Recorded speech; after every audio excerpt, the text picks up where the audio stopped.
हम लोग बात कर रहे थे आपका 504 पुरानी वाली और जो नई 352 है उस पर बात हो रही थी। यानी ऐसा अपमान जो लोक शांति को भंग कर सकता है और जो इंडिविजुअल का किया गया है और इंडिविजुअल तक संसूचित प्रकाशित है, उसकी जानकारी में आया है, लेकिन उसकी मानहानि करने को आशय तो ऐसा नहीं है, बल्कि उसे क्या करना है कि इस आशय से ये संभाव्य जानते हुए प्रकोपित करने का आशय कि ऐसे प्रकोपन के परिणाम स्वरूप वो क्या करे, लोक शांति को भंग करे या ये संभाव्य हो जाए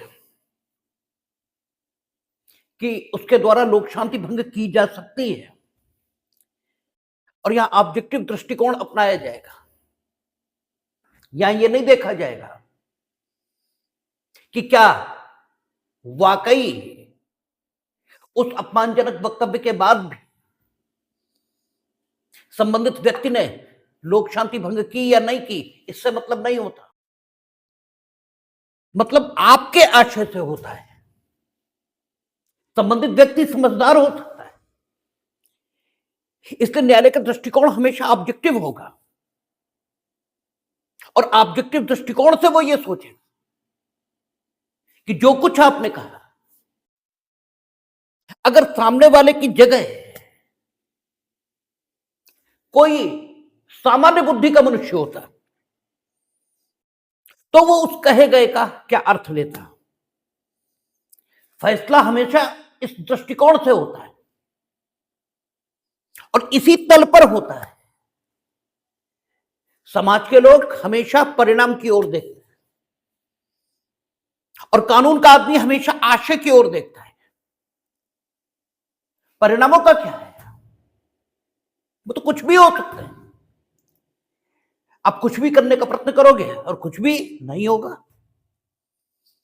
और आप कुछ भी करने का प्रयत्न नहीं करोगे और बिल्ली के भाग से छीका टूटेगा। कुछ नहीं किया है, बिल्ली तो बैठी है, छीका अकस्मात टूट पड़ा है और तोड़ती रही तब ना टूटा। तो इसलिए परिणामों की कोई बात नहीं होती कानून के क्षेत्र में, हमेशा आशय ये महत्व का है। तो जब 504 या 352 वर्तमान ये विचारित होगा तो इस बात पर कोई ध्यान न्यायालय नहीं देगा कि लोक शांति भंग हुई, संबंधित व्यक्ति प्रकोपित हुआ या नहीं हुआ। इसका कोई मतलब ही नहीं है। हमने कल भी कहा कि संबंधित व्यक्ति तो ऐसा हो सकता है जो सिर्फ आपको दिखता हो कि वो है, इनफैक्ट वो हो ही ना,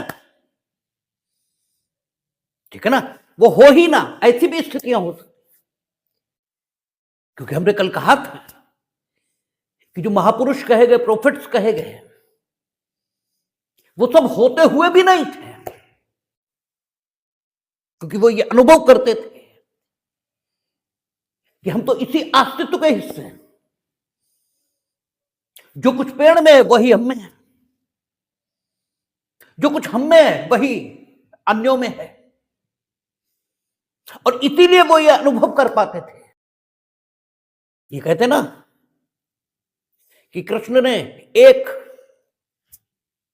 दाना खाया चावल का और सबके पेट भर गए, ठीक है ना। तो जो विशंभर भगवान की कल्पना है वो तो इसी आधार पे कि जो हम में है वही सब में। अगर किसी ने खा लिया तो हमने भी खा लिया, ठीक है, दूसरे ने कुछ कर लिया तो हमने भी कर लिया। तो सवाल यह है कि जिसे आप देख रहे हो कि वो है, वो ये मानता है कि हम ही नहीं, हम तो सब में व्याप्त हैं, सब हम में है और हम सब में हैं। तो जो अपमान कर रहा है उसमें भी हम हैं, ठीक है, और हम में हम तो हैं। तो हम ही अपमान कर रहे हैं और हम ही अपमान सह रहे हैं, तो फिर नाराजगी की जरूरत कहां बची। आप अपने हाथ से तो नाराज नहीं होते, ठीक है। यद्यपि जब वो चोटिल होता है तो दर्द का अनुभव आप ही को होता है, लेकिन आप अपने हाथ से तो नाराज नहीं होते कि खूब हमारे दर्द के कारण बने हो, लाओ आज तुम्हें काट कर ही फेंक देते हैं, ऐसा तो नहीं करते ना, ठीक है ना। भाई दर्द का कारण तो हाथ है ना, और दर्द आपको हो रहा, तो अपना ही हाथ काट कर फेंक दीजिए, क्योंकि आपका हाथ आपके दर्द का कारण बना है। तो ऐसा आप कभी नहीं करते। तो अगर अनुभव यह है कि जो गाली दे रहा है वो भी हम ही है, जो गाली सुन रहा है वो भी हम ही है, तो फिर अपमान कौन करेगा और किसे अनुभव होगा? दोनों ही बातें नहीं हो सकती, और जब दोनों बातें हो नहीं सकती तो ऐसे व्यक्तियों का अपमान असंभव है, ठीक है ना, ये हो ही नहीं सकता। इसीलिए कृष्ण को भरी सभा में 50 गालियां किसी ने दे दी, कृष्ण का कोई अपमान नहीं हुआ, हो भी नहीं सकता, हो ही नहीं सकता, वो आदमी ही पैदा नहीं हुआ, ठीक है, जो उनका अपमान करते हैं। कौन करेगा? तो यदि व्यक्ति ऐसी मनोदशा में, तो निश्चित तौर पर उसका अपमान नहीं हो सकता। आप उसे कुछ भी कहते हैं न तो उसका अपमान होगा, और जब अपमान ही नहीं होगा तो प्रकुपित होने का तो कोई मतलब ही नहीं है, और जब प्रकुपित नहीं होगा तो लोक शांति का भंग होना ये तो दूर की कौड़ी हो गई। लेकिन ये जो अपमान कर रहा है, राज्य इसे क्षमा नहीं कर सकता, क्योंकि राज्य का जन्म व्यवस्था बनाने के लिए है। राज्य तो यह देखेगा कि शांति बनी रहनी चाहिए हर कीमत पर, ठीक है। ये इस मनोदशा का आदमी हो सकता है, लेकिन इस मनोदशा के आदमी गिनती के होते हैं और युगों में पैदा होते हैं। सारा समाज इस मनोदशा का कभी नहीं होता, कभी हुआ भी नहीं। जब राम और कृष्ण सशरीर इस धरती पर थे तब भी नहीं था सारा समाज, ठीक है, इस मनोदशा का।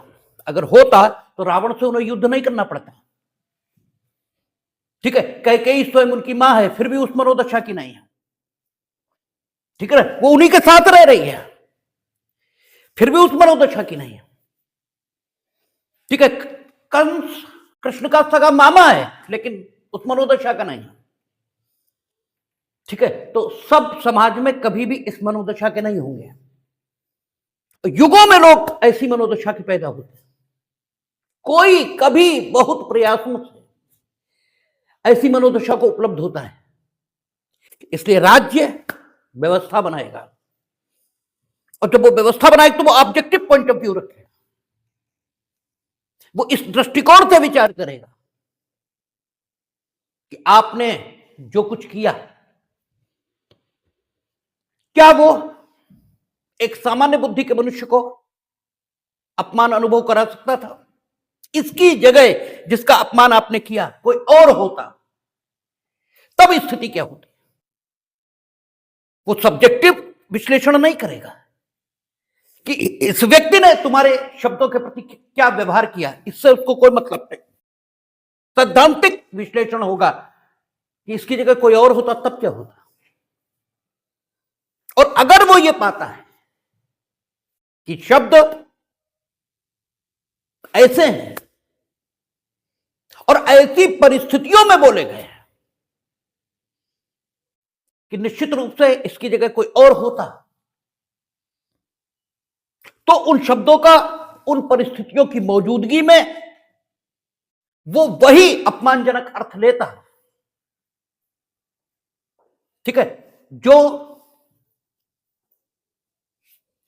आरोप इस व्यक्ति पर, ठीक है, जिस प्रकार के अपमान को करने का आरोप अभियुक्त पर लगा है, उसी प्रकार से उसी अपमान को करने में समर्थ और सक्षम अर्थ इन शब्दों का वो व्यक्ति लगाता है।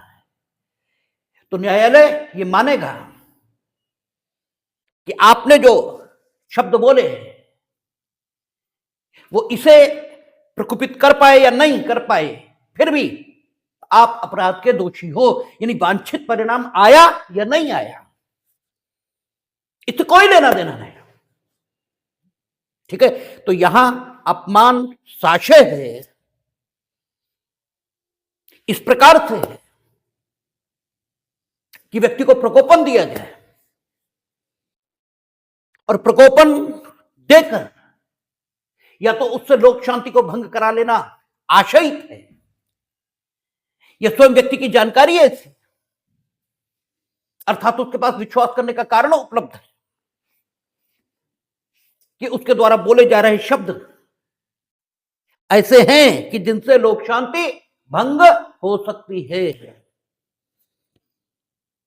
तो ऐसी दशा यदि है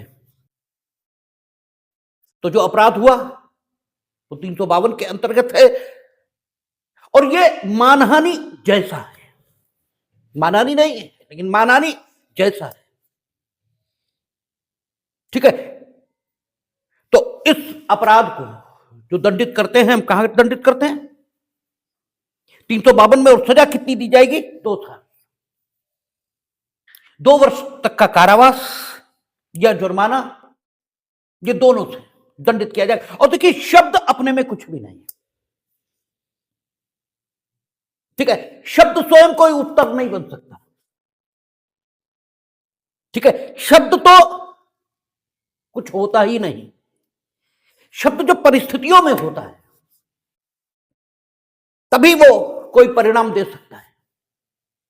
तो न्यायालय इस अपराध पर विचार करते समय परिस्थितियों को भी ध्यान में रखता है और ये देखता है कि जो शब्द उच्चारित किए गए हैं वो जिन परिस्थितियों में उच्चारित किए गए, यदि उन्हीं परिस्थितियों में उच्चारित किए जाए तो सामान्य व्यक्ति पर पड़ने वाला प्रभाव क्या होगा।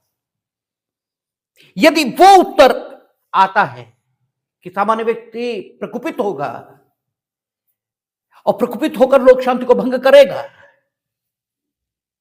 या यह विश्वास करने का कारण उत्पन्न होता है कि संबंधित व्यक्ति प्रकुपित होकर लोक शांति को भंग कर सकता है, तो निश्चित तौर पर व्यक्ति को दंडित किया जाएगा। लेकिन सिर्फ शब्द किसी ने ऐसे बोले हैं जो सामान्य तौर पर अपना अपमानजनक समझे जाते हैं, ऐसे शब्द उच्चारित करने मात्र से यह अपराध होता हो, यह स्थिति नहीं है।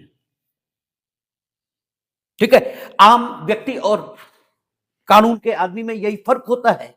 आम आदमी यह मानकर चलता है कि जो अपमानजनक शब्द है उसके उच्चारण मात्र से यह अपराध गठित होगा, ऐसा होता नहीं।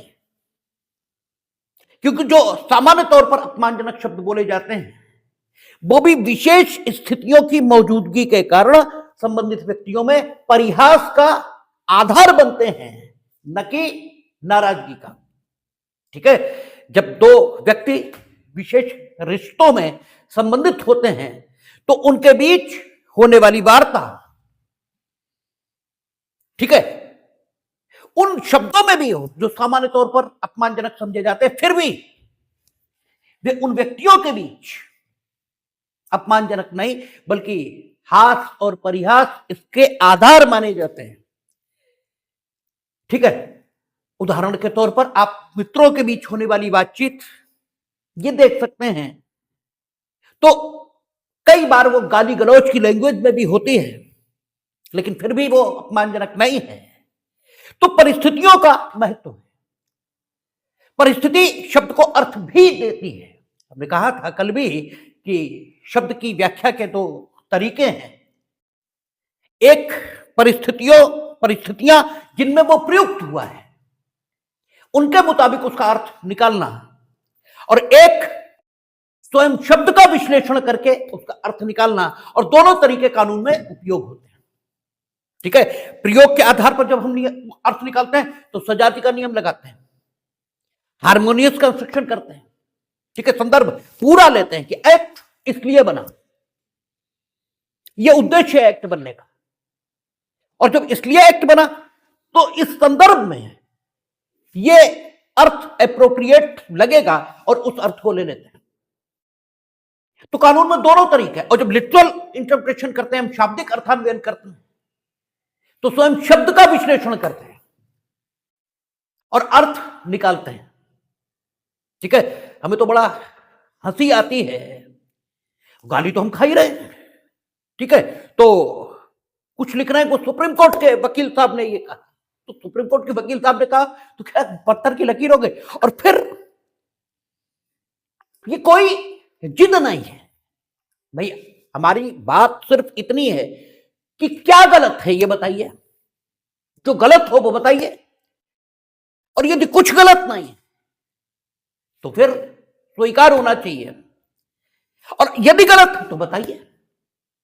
ठीक है, और यदि गलत पाया जाएगा तो हटेगा भी, उसमें भी कोई बात नहीं। ठीक है, लेकिन अगर गलत है तो हटना चाहिए, यदि सही है तो पॉइंट आउट करिए कि क्या गलत है। और इसके बाद भी कई बार तो आपने खुद देखा है कि गोलकनाथ से लेकर के सारी चीजें कि सही बातें गलत मानी गई, शुरुआत में कि जो सही है उसे भी गलत माना, अंततः बहुत दिनों बाद निकल कर आया कि ये सही है। ठीक है ना, तो इससे कुछ भी नहीं होता कानून के क्षेत्रों में कि सुप्रीम कोर्ट ने क्या कहा या सुप्रीम कोर्ट के वकील क्या कहते हैं, इससे कोई लेना देना नहीं। बात तो सिर्फ इतनी होती है अपना अपना दृष्टिकोण रखना, और न्यायालय एक फैसला देता है कि भाई ये दृष्टिकोण ठीक है, वो ठीक हो भी सकता है और ठीक नहीं भी हो सकता। आपने देखा कानून का विकास तो माइनॉरिटी डिसीजन से हुआ, कानून का विकास तो मेजॉरिटी डिसीजन से हुआ ही नहीं। जो चीजें माइनॉरिटी में थी पहले, कॉन्स्टिट्यूशन हम लोगों ने देखा है। ठीक है, गोलकनाथ डिसाइड हुआ जस्टिस हिदायतुल्लाह उनकी ओपिनियन पर, सज्जन सिंह में जस्टिस हिदायतुल्लाह की जो ओपिनियन थी उस पर, ठीक है, आपका गोलकनाथ डिसाइड हुआ, और सज्जन सिंह में जो दूसरे कौन से जज थे, ठीक है, नाम उनका विस्मृत हो गया, ठीक है, उनकी जो ओपिनियन थी, जस्टिस मधोलकर या कोई थे, अब नाम इस समय निकल गया दिमाग, उस पर डिसाइड हुआ कि केशवानंद भारती। तो इससे कुछ होता नहीं, इससे कुछ तय नहीं होता। तो आम आदमियों के दृष्टिकोण को छोड़कर हमें यह देखना चाहिए कि कानून में हमेशा चीजों को देखा जाएगा बिल्कुल ठीक ढंग से। तो शब्दों के अर्थान्वयन के दो तरीके हैं, और वो दोनों तरीके कानून में उपयोग होते हैं, प्रयोग के आधार पर भी और शब्द के विश्लेषण के आधार पर भी। ठीक है, तो यह आपका 352 या 504। उसके बाद कहता है लोक रिष्टिकारक वक्तव्य।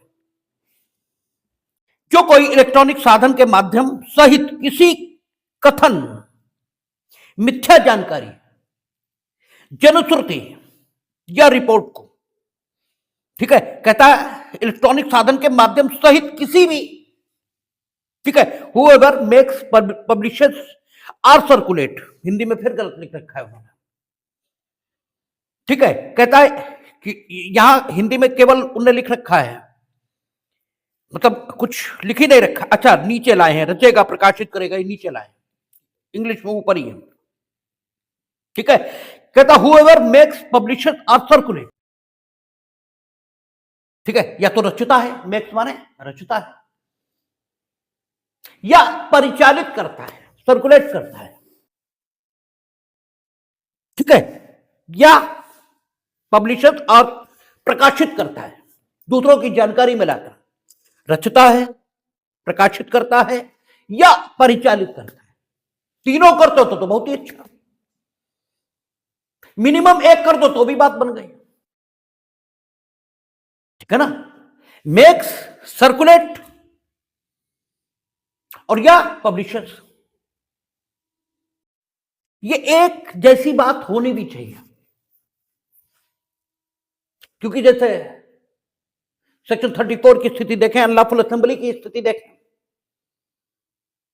तो जहां पर वर्तमान 3(5) या सेक्शन 34 आती है, वहां पर एक भी अपने हिस्से का काम ना करे, एक भी ना करे अपने हिस्से का काम, तो संबंधित अपराध हो ही नहीं पाएगा। ठीक है, जब 2 या 2 से अधिक व्यक्ति अपने सबके सामान्य आशय को अग्रसरित करने में कुछ ना कुछ करते हैं, ठीक है, तो वो कुछ ना कुछ करने से अगर एक भी इनकार कर देगा तो काम का जो अंतिम लक्ष्य है, अर्थात जिस आपराधिक कार्य को करने के लिए उनके बीच सामान्य आशय निर्मित हुआ था, उस आपराधिक कार्य को किया ही नहीं जा सकता। यही सामान्य उद्देश्य की स्थिति है। सब सहयोग कर, और यही दुष्प्रेरकों की स्थिति। दुष्प्रेरक अगर हट जाए तो संबंधित काम होना असंभव हो जाएगा। ऐसे ही ये जो परिचालित करेंगे, ये जो रचेंगे, रचने वाला रचे ना तो परिचालित क्या खाक करोगे? ठीक है ना? परिचालित करने वाला परिचालित ना करे, प्रकाशित जो कर रहा है वो न करे, तो लोक रिष्टिकारक वक्तव्य का जो लोक रिष्टिकारक स्वरूप है वो सामने आएगा ही नहीं।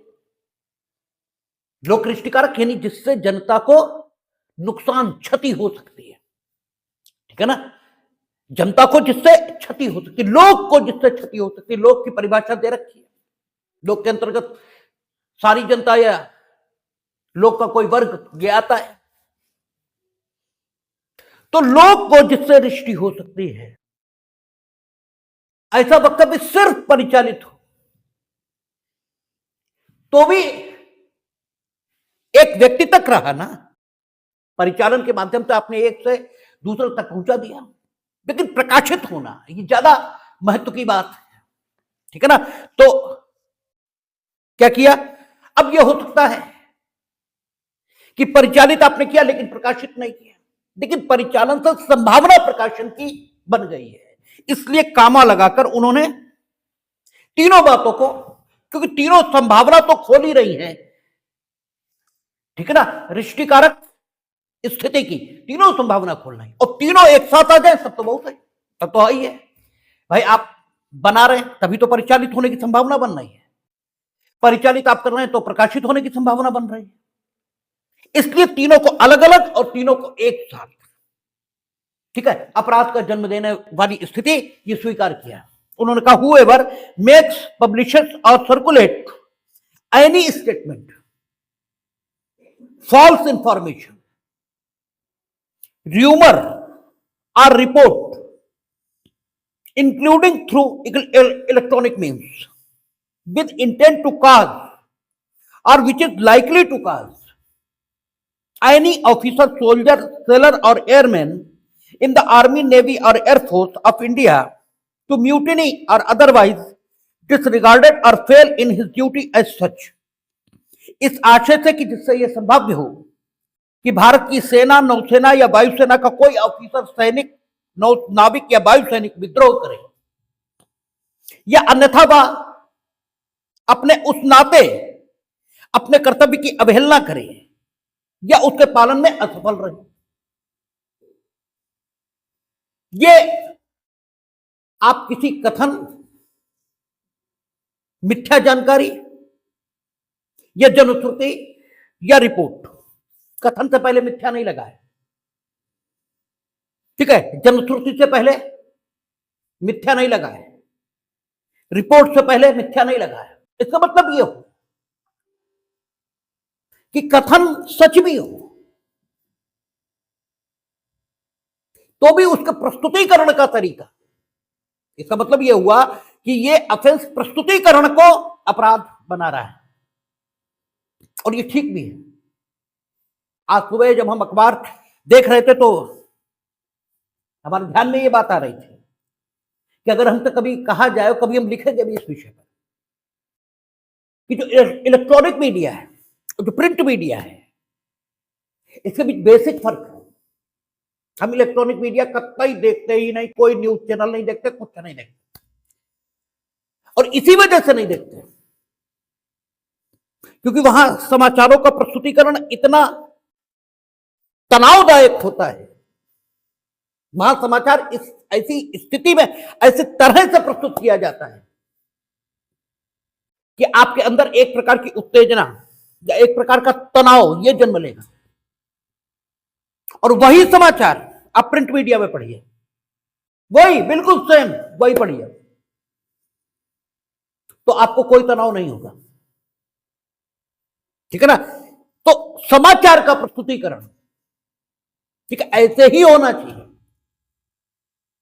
हम कई बार तो अपने मिलने वालों को बहुत डांट दिया करते हैं कि ठीक से बताया करो बात, तुम ऐसे बताते हो बात को, बात वही है लेकिन तो प्रस्तुतिकरण तुम्हारा ऐसा होता है जिसमें तत्काल मारपीट की स्थिति होने लगती है कि आप कह देते हैं हम गए, उन्होंने तो मना ही कर दिया, जबकि वास्तविक स्थिति यह है कि वो उस समय व्यस्त था, उसने कहा कि ऐसा करो 10 मिनट बाद आ जाओ। अगर तुम ये बताओ तो कोई मारपीट की स्थिति नहीं आएगी, लेकिन आप जो प्रस्तुतिकरण कर रहे हैं वो ठीक नहीं है। तो इसलिए कथन भले ही सच है, आपका प्रस्तुतिकरण का ढंग क्या है? ठीक है, आप प्रस्तुतिकरण अगर ऐसे करना कि उससे भारत की सेना, वायुसेना या उसके जो सदस्य हैं, उसके जो ऑफिसर्स हैं, तो ऐसे सैनिक कराते हैं उनके जो कर्तव्य हैं। ठीक है, उनको उनकी वो अवहेलना करें या उसके पालन में असफल रहे, ठीक है, ये आशय आपका है। ठीक है ना?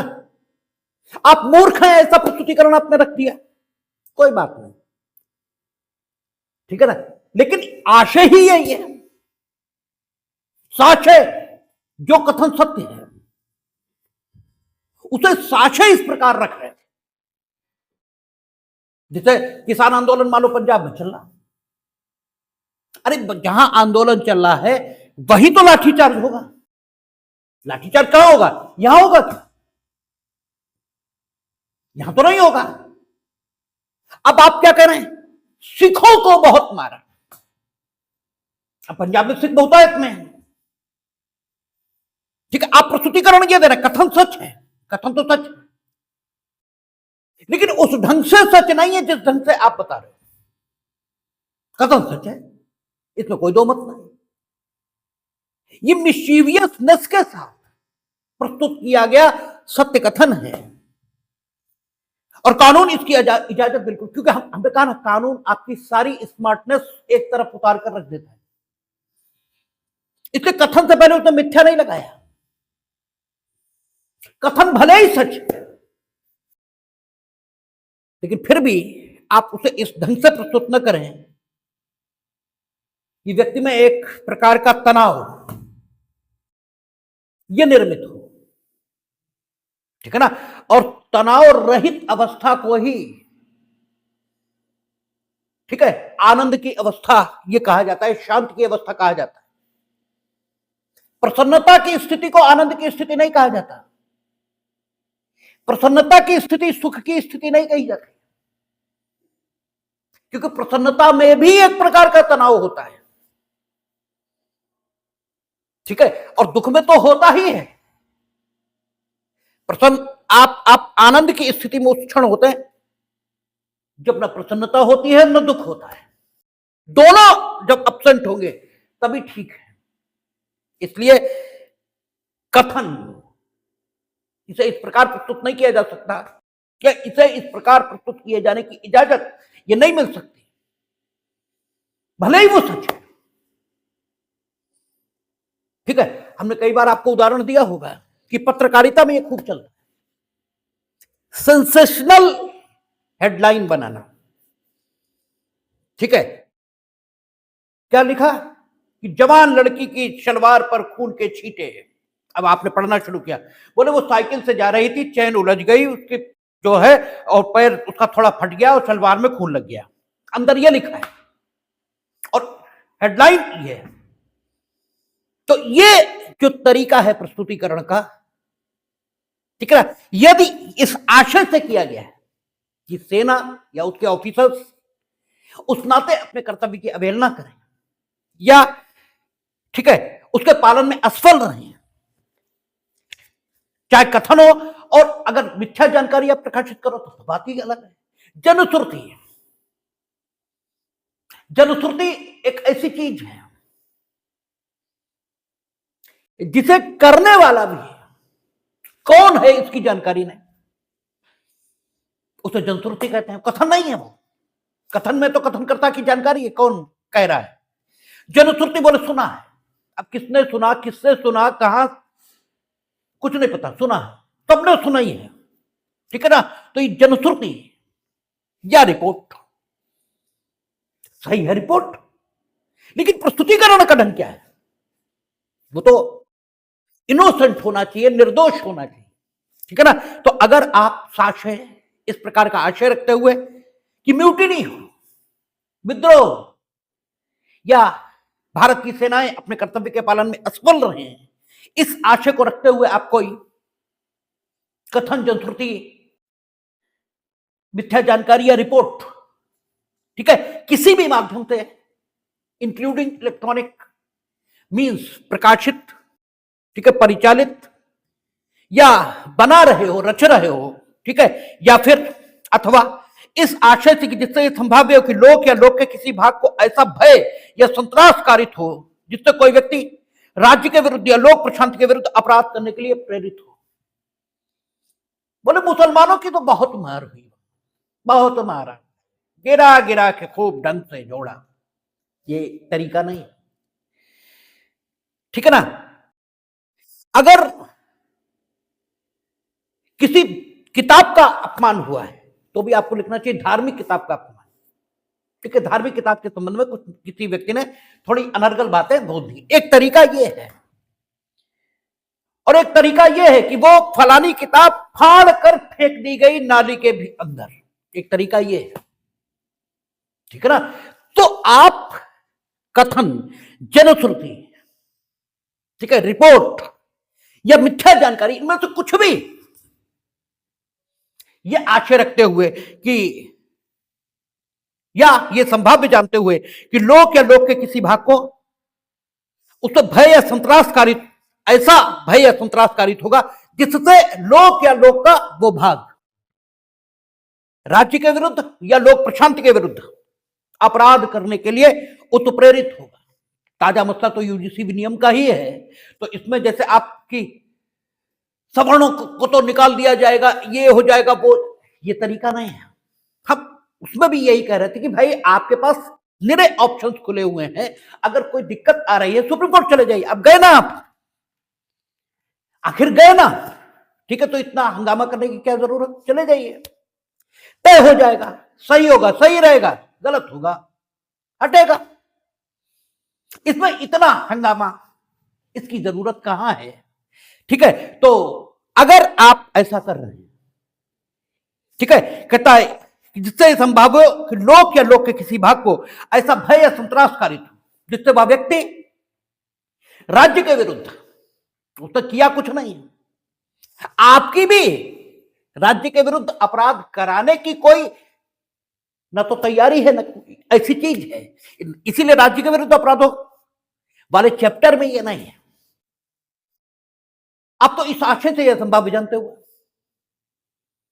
युद्ध करे, यह नहीं है आपका मंतव्य कि वो राज्य के विरुद्ध युद्ध करे, लोक प्रशांति के विरुद्ध अपराध करे, राज्य के विरुद्ध अपराध करे, यह है मंतव्य।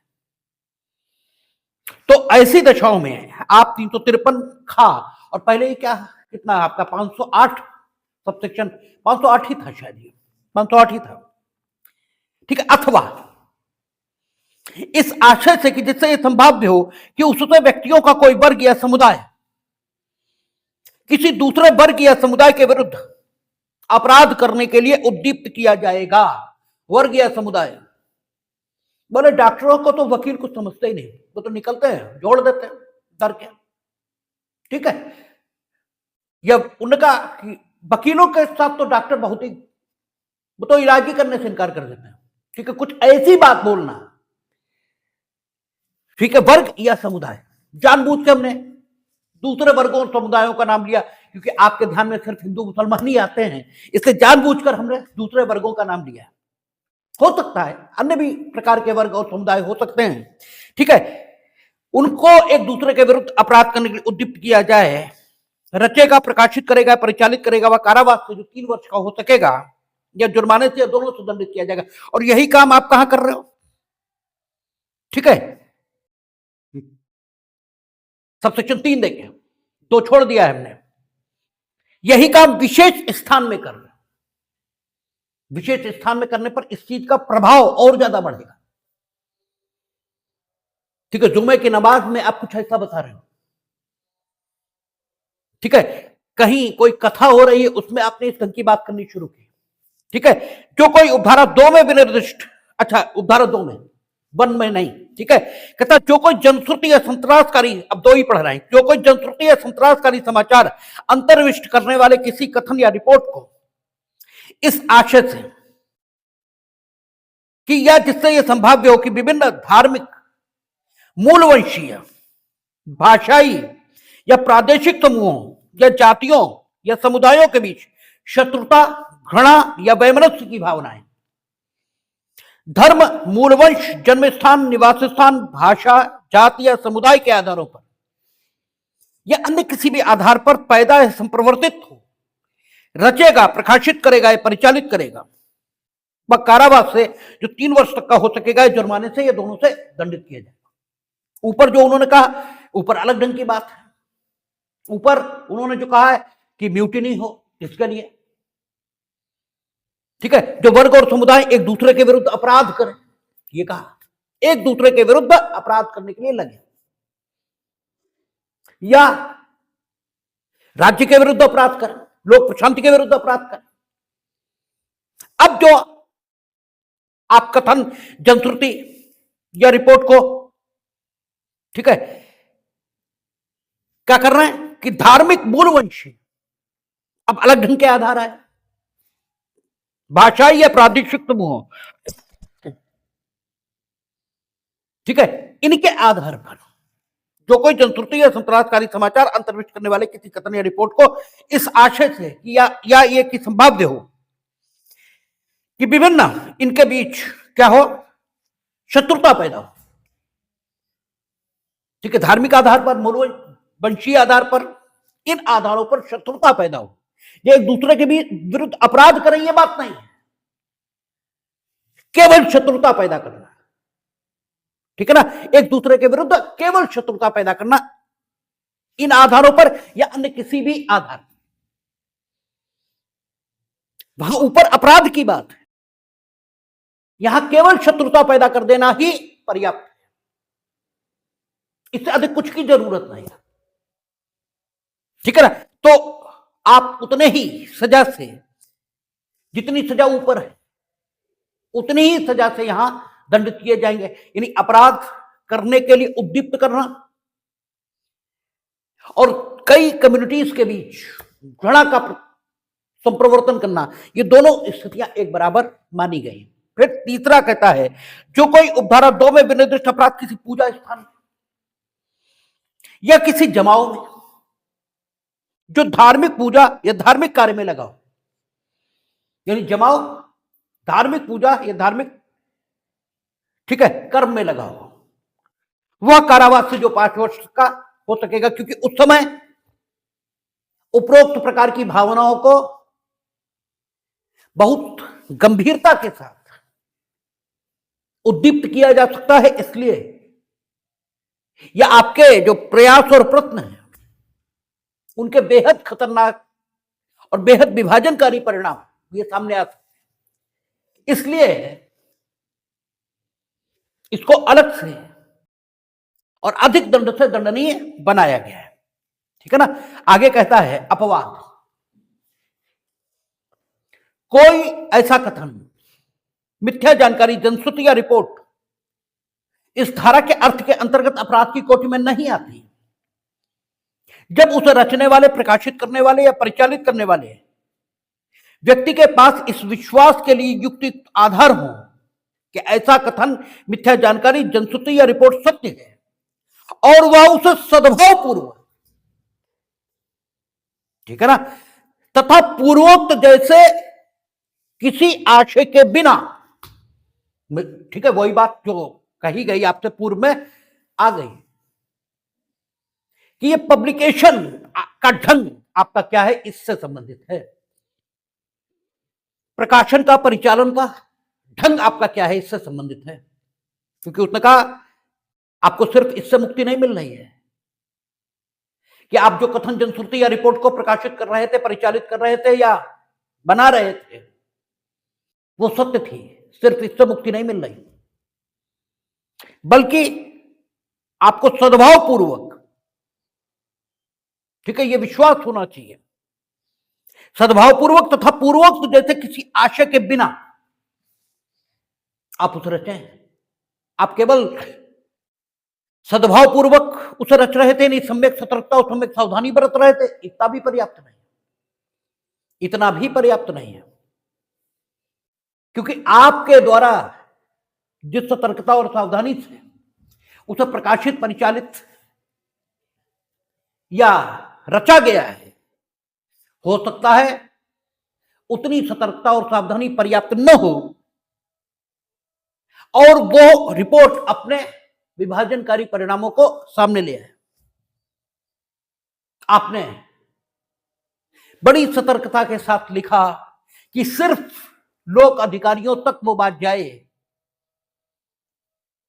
उन लोगों तक न जाए जिन पर उपरोक्त प्रकार के प्रभाव हो सकते हैं, लेकिन फिर भी आपकी सावधानियां सफल होंगी इसकी कोई गारंटी नहीं, वे असफल भी हो सकती है। ठीक है, इसलिए जरूरी यह भी है कि उसने कहा सद्भाव पूर्वक तथा पूर्वोक्त जैसे किसी आशय के बिना। ठीक है, आपने सम्यक सतर्कता और सम्यक सावधानी, पिछली बात को थोड़ा सा बदल लें कि आपने सम्यक सतर्कता और सम्यक सावधानी तो बरती है और सत्य भी है। ठीक है, आपने ये कि सामान्य समाज तक न जाए, ठीक है, लेकिन chief of the army staff तक पहुंच जाए। ठीक है ना, और chief of the army staff तक पहुंच जाएगी तो वो क्योंकि सर्वोच्च है तो वो ऐसे आदेश दे सकते हैं जिनका प्रभाव ऐसा होगा कि जो सैनिक, नौसैनिक और वायु सैनिक हैं वे अपने कर्तव्य पालन में सफल हो जाएंगे। वो ऑर्डर ही नहीं देंगे, जहां ऑर्डर की जरूरत होगी वहां ऑर्डर नहीं देंगे। ठीक है, देंगे ही नहीं। अब जब ऑर्डर नहीं देंगे तो सेना कुछ करेगी ही नहीं। ठीक है, तो आपने सत्य, सम्यक सतर्कता और सम्यक सावधानी अर्थात सद्भाव पूर्वक भी उसे रचा, लेकिन पूर्वक प्रकार के आशय के साथ रच लिया, इसलिए अभी भी आप दंडनीय बने हुए हैं। अपवाद का लाभ आपको मिले, इसके लिए कथन, जनश्रुति या रिपोर्ट को न सिर्फ सत्य होना चाहिए, सद्भाव पूर्वक रचा जाना चाहिए और पूर्वोक्त जैसे किसी भी आशय के बिना उसे रचित, प्रकाशित या परिचालित किया जाना चाहिए। यदि ऐसा है तो फिर आप इस अपराध के दोषी नहीं भी हो। ये आपका पहले 508 था, 505। ठीक है, अब आपका 353 हुआ। अब ये वाला शायद 508 है, 354 जो है।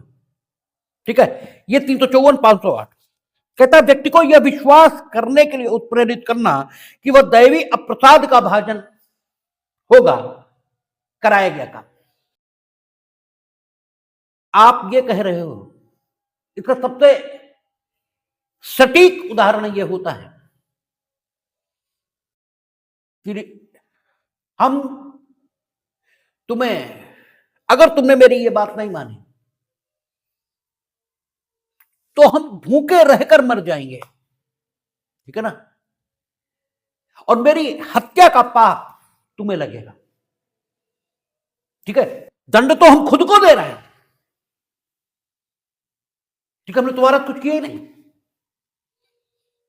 लेकिन ये वो नैतिक दबाव है जिससे आदमी प्रेशर अनुभव करता है।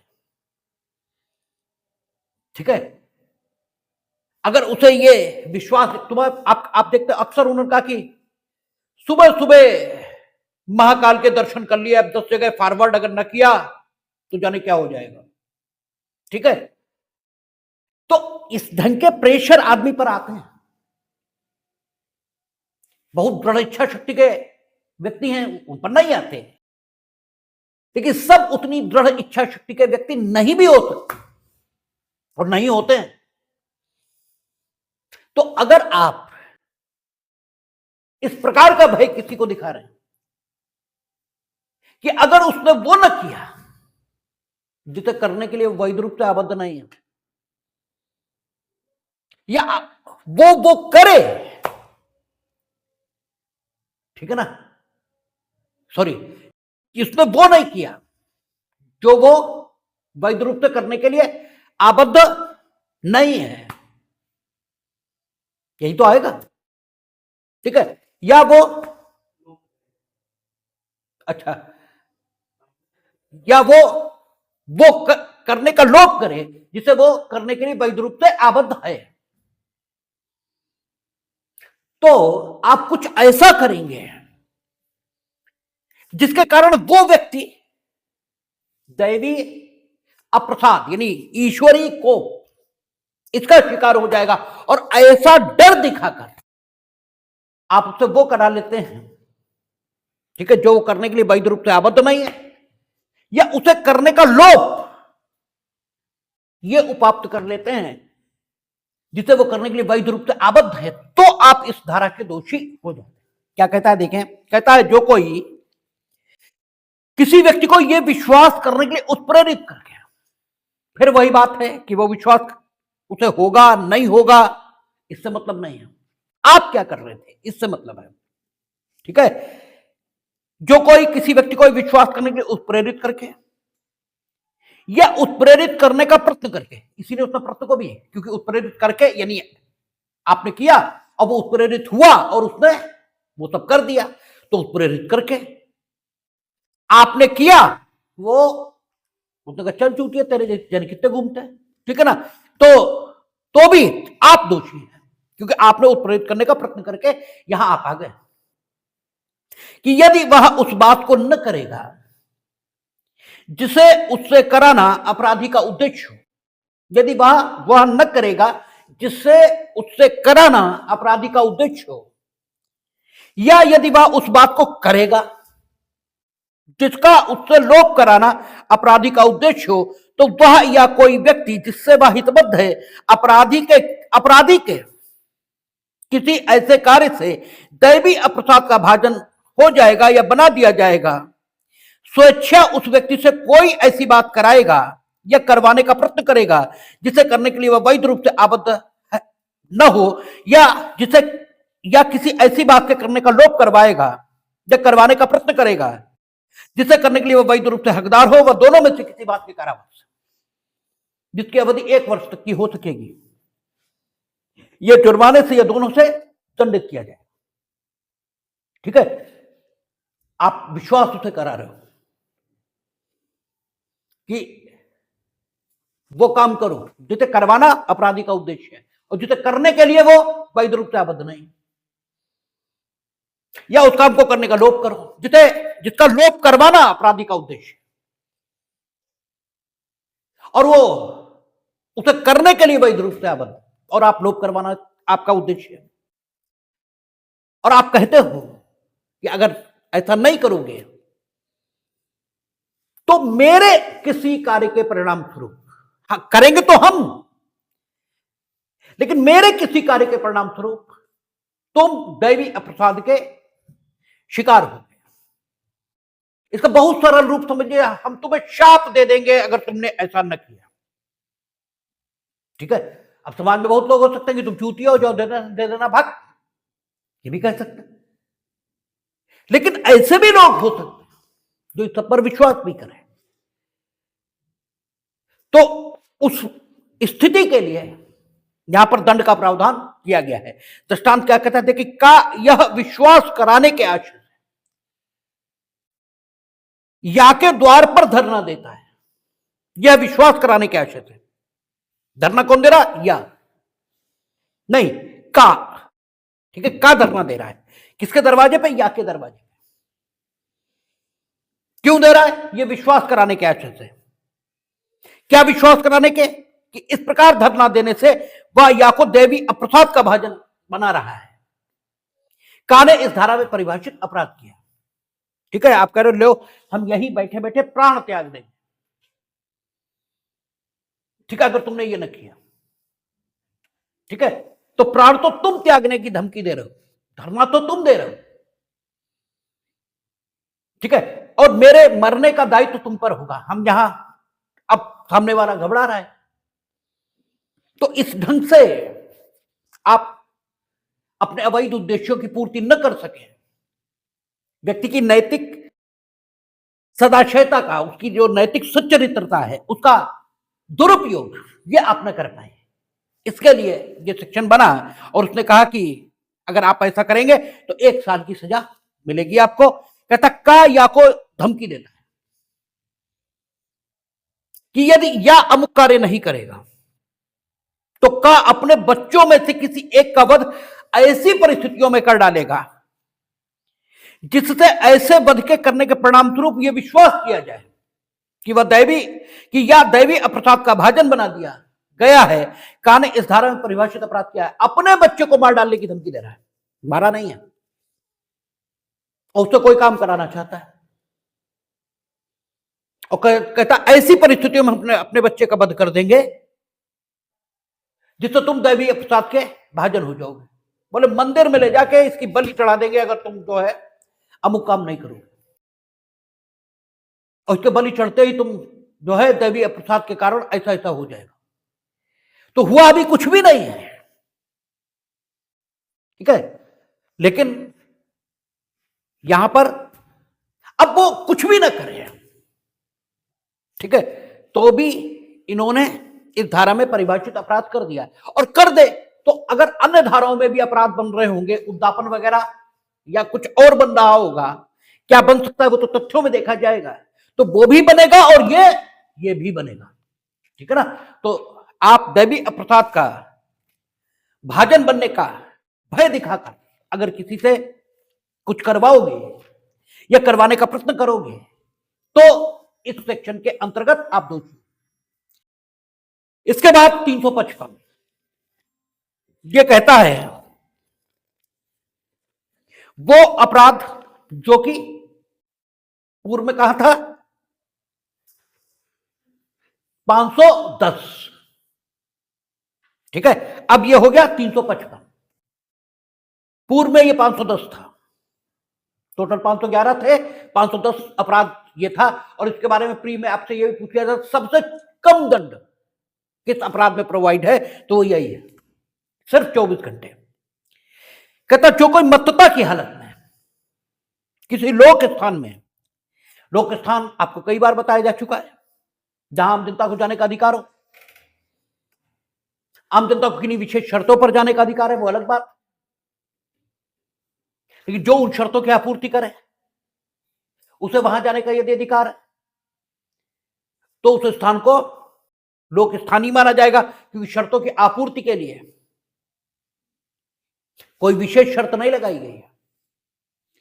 द्रौपदी के स्वयंवर में कर्ण का तर्क भी यही है कि आपने तो घोषणा ये की थी कि जो कोई मछली की आंख में निशाना लगा देगा, ठीक है, उससे विवाह होगा। आपने ये कब कहा था कि ये स्वयंवर सिर्फ राजपुत्रों के लिए निशाना लगाने हेतु तो आरक्षित है, ऐसा तो कहा नहीं था। तो जिस तल पर आपने प्रतियोगिता आयोजित की थी उसी पर रही है, तर्क तो बेसिक उसका यही है। तो लोक स्थान अगर शर्त की आपूर्ति सबके लिए खुली है, ठीक है ना, यही वो एविडेंस कॉन्टेक्ट में कौन सा वाला मुकदमा है, वो दवा कंपनी वाला, जिसमें उन्होंने कहा था कि इतने दिन तक हमारी दवाई का सेवन जो करेगा उसे इन्फ्लुएंजा नहीं होगा, और उन्होंने किया था वो जनरल प्रपोजल, सामान्य प्रस्ताव है, कार्लिल बनाम carbolic smoke ball company, smoke ball company है ना, हाँ, कार्लिल बनाम कार्बोलिक स्मोक बॉल कंपनी, ठीक है। तो वो बात ही यही है, सामान्य प्रस्ताव। तो लोक स्थान में प्रस्ताव सामान्य होता है, एंट्री खुली है, जो चाहे आए शर्त पूरी करे और प्रवेश करे, ठीक है ना। तो कहता है जो कोई मत्तता की हालत में किसी लोक स्थान या किसी ऐसे स्थान में जिसमें उसका प्रवेश करना अतिचार हो जाएगा, यानी दूसरे घर में या कहीं भी जहां उसका प्रवेश करना अतिचार हो जाएगा, और वहां इस प्रकार का आचरण करेगा जिससे किसी व्यक्ति को क्षोभ हो, वह सादा कारावास से जिसकी अवधि 24 घंटे तक की हो सकेगी, या जुर्माने से जो 1000 रुपए तक का हो सकेगा, दोनों, या सामुदायिक सेवा से, सामुदायिक सेवा पहले इसमें नहीं थी, वो तो अभी आई है, ठीक है ना, तो सामुदायिक सेवा से दंडित किया जाएगा, और मत्तता की हालत आपकी होनी चाहिए, ठीक है, in the state of intoxication. ठीक है, अब एक सेक्शन जो पहले 497 था, जो अब 357 हो गया, इसे और देख लेते हैं, फिर केवल मानहानि बचेगा। ठीक है, तो कहता है 357 को, असहाय व्यक्ति की परिचर्या करने की और उसकी आवश्यकताओं की पूर्ति करने की संविदा का भंग। नर्स, वार्ड बॉय, ठीक है, इन पर लगने वाला सेक्शन है। या आपने असहाय व्यक्ति की परिचर्या करने की या उसकी आवश्यकताओं की पूर्ति करने के लिए भी कोई संविदा कर रखी है, उसका भंग आप कर रहे हैं। यहां संविदा भंग को भी अपराध बना दिया है, यह विशेष बात है इसमें। अन्यथा संविदा भंग सिर्फ दीवानी परिणाम ये पैदा करता है। संविदा भंग दो प्रकार के दीवानी परिणाम पैदा करता है। मैं आपको कहा था, एक संविदा का विनिर्दिष्ट अनुपालन या प्राप्त कर सकते हैं, और दूसरा क्षतिपूर्ति। क्षतिपूर्ति सामान्य अनुतोष संविदा भंग की दशा में, जबकि विनिर्दिष्ट अनुपालन कुछ संविदाओं का हो सकता है, सारी संविदाओं का नहीं हो सकता। और यहां संविदा भंग को अपराध बनाया है, यह विशेष बात है, क्योंकि यह संविदा विशेष प्रकार की, और उसका प्रकार जो विशेष है वो कौन सा है? असहाय व्यक्ति की परिचर्या या उसकी आवश्यकताओं की पूर्ति, ये संविदा है। ये संविदा यदि भंग की जाती है तो इस संविदा का भंग सिर्फ संविदा भंग नहीं बल्कि नैतिक अधमता, इस कोटि में भी आता है। ये मॉरल रॉन्ग है, इसलिए इसको अपराध घोषित करना ये किसी भी दृष्टिकोण से गलत नहीं है। तो कहता है, जो कोई किसी ऐसे व्यक्ति की जो किशोरावस्था या चित्त विकृति या रोग या शारीरिक दुर्बलता के कारण असहाय है, ठीक है, इनमें से कोई एक कारण है जिसकी वजह से वो असहाय है। किशोरावस्था है, चित्त विकृति है, रोग है या शारीरिक दुर्बलता, ये असहाय। अपने आलस्य के कारण असहाय है ये नहीं है, बोले हम तो लेटे हुए हैं, वही दो आलसी लेटे हैं, एक का बेर उन्होंने कहा कि उठा के हमारे मुंह में डाल दो। बोले कल जब कुत्ता पेशाब कर रहा था हमारे मुंह पे, हमने तुमसे कहा था, तुमने हटाया था, तुमने तो नहीं हटाया, तो आगे बेर क्यों डाले? तो इस प्रकार से अगर आप असहाय हुए हैं तो फिर यहां नहीं कोई अनुतोष है।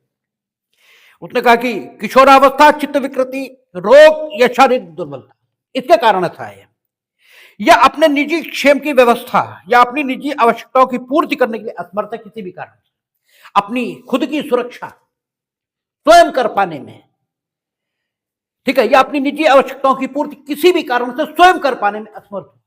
कोविड हो गया किसी को, पैसा है उसके पास, सब कुछ है, लेकिन क्वारंटाइन है, ठीक है, अब जो क्वारंटाइन है तो जाए कैसे? ठीक है, हमने उससे संविदा कर रखी कि हम दवाई ला के देंगे, ला ही नहीं रहे, अब तो वो मर जाएगा। ठीक है, तो करने के लिए उसकी आवश्यकताओं की पूर्ति करने की विधिपूर्ण संविदा द्वारा आबद्ध होते हुए, संविदा विधिपूर्ण होनी चाहिए।